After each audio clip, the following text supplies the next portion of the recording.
नमस्कार बंधुरा cooking talking चैनेले सकलके स्वागत जानाई। बंधुरा आज आमी आपनादेर जोन्नो चिंगड़ी दिए झिंगे आलू पोस्तो रेसिपिटी निये एसेछि, बांगालिर अति प्रिय रेसिपि।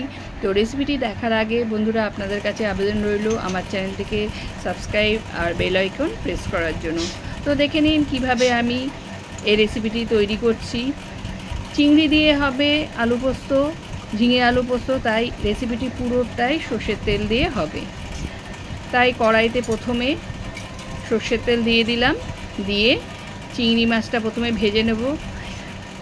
बंधुरा बोले दी चिंगड़ी माछटा आमी बाछार समय बेছে निয়েছি। देखुन तार मध्य चिंगड़ी माछेर मध्य जे कालो शिराटा थाके सेटाओ बेर करे निয়েছি। बेर करे भालो करे धुए परिष्कार करे चिंगड़ी माछटाके प्रथमे गरम जले धुए निয়েছি। এটা আপনারাও করবেন। চিংড়ি মাছ সব সময় এইভাবে রান্না করলে ওটা কোনো ক্ষতি হয় না বা পেটে ব্যথা, অনেকে চিংড়ি মাছ খেলে পেটে ব্যথা করে, সেটাও হয় না। তো চিংড়ি মাছগুলো দেখুন তেলে ছেড়ে দিয়েছি, তাতে নুন আর হলুদ দিয়ে দিলাম, দিয়ে ভালো করে এটা ভেজে নিতে হবে।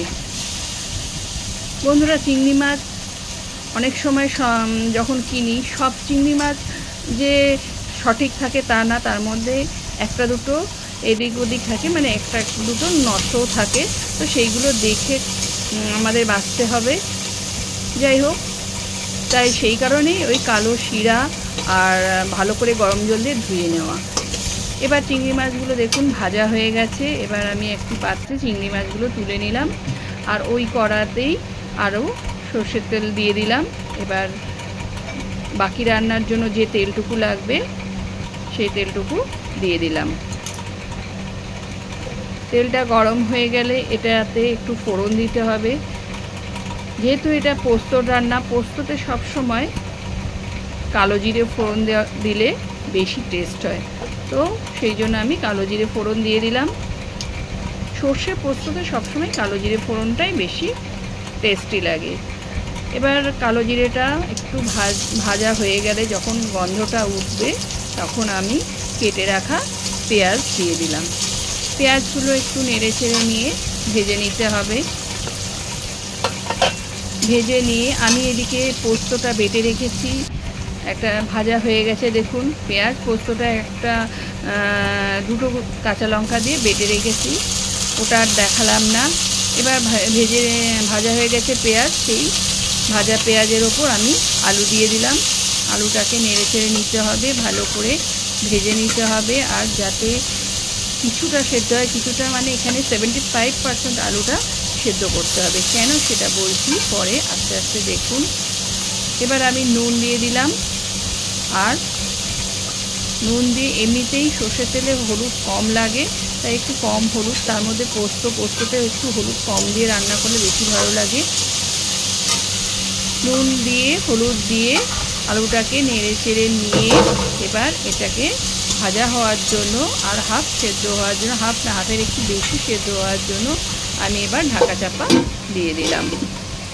ঢাকা চাপা দিয়ে কিছুক্ষণ পর আমি এটা খুলছি। দেখুন আলুটা অনেকটাই ভাজা হয়ে গেছে। এই দেখুন সেদ্ধটা দেখিয়ে দিচ্ছি, পুরো সেদ্ধ হয়নি, কারণ এর মধ্যে ঝিঙে পড়বে। ঝিঙেটা আলু আগে ভেজে নিইনি, তাই 75% ভেজে নিয়েছি আলুটাকে বা সেদ্ধ করে নিয়েছি। এবার আমি দিয়ে দিলাম পোস্ত বাটাটা। দেখুন পোস্ত বাটা দিয়ে একটু ভেজে নিতে হবে। পোস্ত বাটার সাথে ভাজার সময়ও আলুটা কিছুটা সেদ্ধ হবে, তা ভালো করে নেড়ে ছেড়ে নিয়ে পোস্তটা যাতে একটু ভাজা হয়, পোস্তর কাঁচা গন্ধটা একটু চলে যায়, তারপর ঝিঙেটা দিয়ে দিলাম। ঝিঙে দিয়ে এবার আবারও নেড়ে চেড়ে নিতে হবে আলু আর পোস্তর সাথে, যাতে ঝিঙেটা মিশে যায়। নেড়ে চেড়ে নিয়ে এবারও আবার ঢাকা চাপা দিয়ে দিতে হবে। ঝিঙে থেকে একটু জল বেরোয়, আমরা জানি সব সময়, তাই জল দিতে হবে না এখানে। এই দেখুন ঢাকা চাপা খুলে দেখলাম ঝিঙে থেকে কিছুটা জল বেরিয়েছে। এই জলেই পুরো তরকারিটা হয়ে যাবে। ঝিঙে দেখুন ঝিঙে সেদ্ধ হয়ে গেছে, আমি দেখিয়ে দিচ্ছি খুন্তির সাহায্যে কেটে। এবার আমি চিংড়ি মাছটা দিয়ে দিলাম, দিয়ে ভালো করে নেড়ে চেড়ে নিতে হবে। কারণ চিংড়ি মাছের টেস্টটা যেন ঝিঙে আলুর মধ্যে পুরো ঢুকে যায়। তাই ভালো করে নেড়ে চেড়ে নিয়ে আবারও ঢাকা চাপা দিয়ে দিতে হবে, যাতে তিনটে ব্যালেন্সড হয়, আলু, ঝিঙে আর চিংড়ি মাছ। ঢাকা চাপা দেওয়ার পর আমি কিছুক্ষণ পর খুলে দেখুন কতটা জল বেরিয়ে গেছে, ঝিঙের এবার পুরো জল বেরিয়ে গেছে, তার মানে সেদ্ধ সব হয়ে গেছে। আলু আর জল বেরিয়ে গেছে যখন চিংড়ি মাছের মধ্যে, মশলাটাও ঢুকে গেছে আর তরকারিটার মধ্যে টেস্টও খুব হয়ে যাবে। এই জলটা এবার শুকিয়ে নিতে হবে। তার আগে নুন বাকি, একটু নুন দিলাম, একটু নুন বাকি ছিল, আর টেস্টের ব্যালেন্সের জন্য চিনি দিয়ে দিলাম।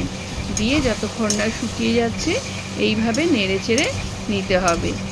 নেড়ে চেড়ে নেওয়ার পর আস্তে আস্তে যখন জলটা শুকিয়ে যাবে আর ঢাকা চাপা দেওয়ার প্রয়োজন নেই, কারণ তরকারিটা প্রায় কমপ্লিট হয়ে গেছে।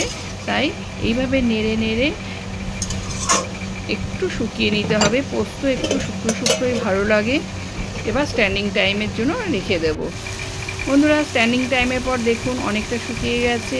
এবার আমি গ্যাসটাকে অফ করে দেব। অফ করে দিয়ে একটা পাত্রের মধ্যে ঢেলে নেব। বন্ধুরা, কেমন লাগলো রেসিপিটা অবশ্যই কমেন্ট বক্সে লিখে জানাবেন। আপনারাও এইভাবে চিংড়ি মাছ দিয়ে ঝিঙে আলু পোস্ত রেসিপিটা বাড়িতে তৈরি করবেন। গরমকালে খুবই উপাদেয় একটা খাবার। আজ এই পর্যন্ত, নমস্কার।